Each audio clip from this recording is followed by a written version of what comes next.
What is up mga ka-J-Max? Good day. It's Jay, and for today's vlog, nandito tayo ngayon sa Muscle Factory owned by Coach Good Shape.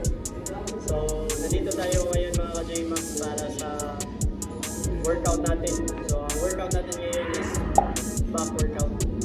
So, let's go!